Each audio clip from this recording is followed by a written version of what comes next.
Penktadienis, draugai, ir šią savaitę paskutinį kartą, bent jau šią savaitę pabrėžiu paskutinį kartą, mes susitinkame su žmogumi specialistu, kuris išmano visas tavo laidas, išmano visus geriausius serialus, daro piu.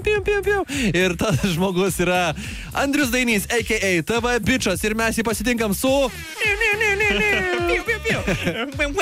Gerai, tai savaitgaliu, kaip visada penktadienį noriu vis laik kažką lengvo atnešti, neapkraunančio ir tiesiog, kad galite įsijungti, pažvengti, pasijuokti arba galbūt su drauge kažkaip, šito su drauge nelabai gal išėjęs šitą. Nes šiandien mes kalbėsime apie seną, gerą, legendinę laidą, su kuria užaugo daugelis užpraeito dešimtmečio pacanų, tai yra Jackass. Ir tai laida, kuri visai neseniai paminėjo savo 20-metį, tai jeigu ją žinote ir dabar apmąstote įvairius egzistencinius dalykus, nusiraminkit, šiandien penktadienis, o prisijungus prie Jackass hebrytės tikrai liūdna nebus. Ne. 2000-aisiais startavusi laida buvo nepaprastai populiari tarp MTV gerbėjų ir vėliau virto 3 filmais, gal net ir iš filmo jūs žinote tą laidą, nes pirmas filmas pakankamai populiarus buvo ir labai mėgstamas visų, kai išėjo. Ir dar tai virto net ir įvairias kitas laidas, kurį dalyvavo vis kitas atskiras, žinai, Jackassų narys, bet jos, aišku, tokio pasisekimo nesulaukė. Tai Jackass tai laida, kurioje 9 vyrukai pasikeisdami daro vis labiau ekstremalius dalykus. Tai lyg savaitgalį žaisti su draugais drąsa, bet gali tas užduotis labai gerai apgalvot, pasiruošti ir visiškai negailėti draugo. Tai visiškai ten tokie būna žiaurūs, kur tu dažnai susimastai, galėčiau ar negalėčiau. Tai Žygiai, ar yra tokių dalykų, kur galvotum, kad negalėtum arba kažkaip, žinai? Tai faktas, greičiausiai nieko negalėčiau beveik iš to, ką darė jie, nes ten yra labai sudėtingos tos užduotis, bet aš vieną atsimenu, kur galvoju, žiūrėjau ir norėčiau pabandyti, bet greičiausiai nesusilaikyčiau. Tokia labai lengva lyginant su Jackassu visą istoriją. Tai esmė buvo ta, kad jie prie atrakcionų parko sustojo ir išgėrė ten gal po kokį porą litrų tokio šlykštaus kukurūzų, ten tyrės kažkokios, žodžiu, kažką tokio, žinai. Vien gert 2 litrus šito yra labai blogai ir kai kas tenais jau pradėjo beveik žiaukčioti ir vemdžinai. Ir tada jie ką darė? Paminėjau atrakcionų parką, varė į žiauriausią atrakcioną ir ten vaivorykštės spalvom viskas nušvito. Visi vėmė į visus šonus.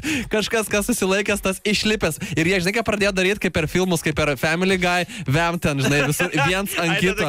Mega scena, ne? Visi viens ant kito. Taip, ir grinai privaro, žinai, ir matai, kad blog ir vemia ant draugelio. Tas vemia, kad ir kaip šlykščiai tai skamba, bet tai yra žiauriai juokinga. Ir aš tai iš dalies norėčiau padaryti su savo hebra. Aš nesitikėjau, kad tu tokį imsi išlykštesnę pusę, nes aš irgi tokį turiu ir galvoju, nereikia gal viso išėjimo, tik tai, bet gerai, man pirmoji pačia šiaip serijoje ir filme po to buvo šiek tiek perdarytas, bet man yra su asmeninė baimė ryšusi vienas jų triukas, tai yra, kai apverčia toj laukinio tualetą. Nežinau, pažiūrėjau, aš kai feste būnu tualete ir jeigu, pažiūrėjau, rimčiau reikia prisėsti, tai mano yra tikrai asmeninė fobija, kad kažkas ant bairio prieis ir nudaužė, žinai, ir aš tada krisi ir žinai, ir visas ten paskendęs tada būsi tiesiog. Tai va, tai man tas buvo, nes Johnny Knoxvillis tas pagrindinis darė šitą triuką, o filme tai toji su guma pririšo kaip bungee jumpingo ir tai va, žinai, varė vis. Tai laida turėjo net ir, įkvėpė, pavyzdžiui, net ir grupė Žas tais laikais, atsimeni tokia beproto laida būdavo, ir visiškai ten būdavo iš Jackasso tiesiog paimti dalykai, ne? Net mes su draugai šiaip esam kažkokias kvailystės filmavę, tipo, žinai, valgė šunų ėdalą filmavę ir tipo ekstremalus Palauk, čia vat verta plojimus Nu čia pradinė, čia mokykla iš viso dar.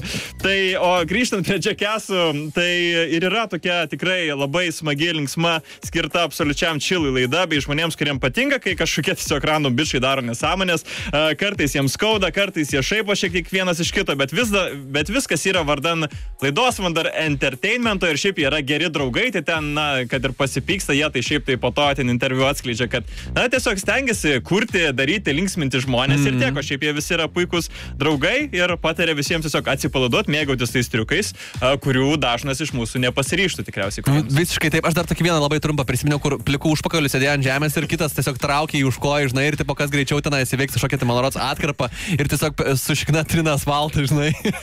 Jo, buvo tokių, kur mes net negalim tikriausiai eterį sakyti, žodžiu, buvo tikrai ekstremaliausi visokie triukai ir ekstremaliausi prankai, kokius esat matę. Rotten Tomatoes dėja nepažiūrėjo, neįvertina ekspertai.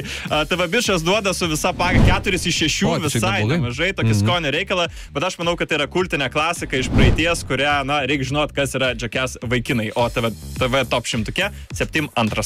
Tai žiūrėkit, jei kažkas norit pajausti svetimą skausmą savyje, pažvengti iš kažkieno skausmo, tai drąsiai įsijunkit Jackass savaitgalį ir pasijuokit bei atsipalaiduokit. Čia buvo TV bičas Andrius Dainys.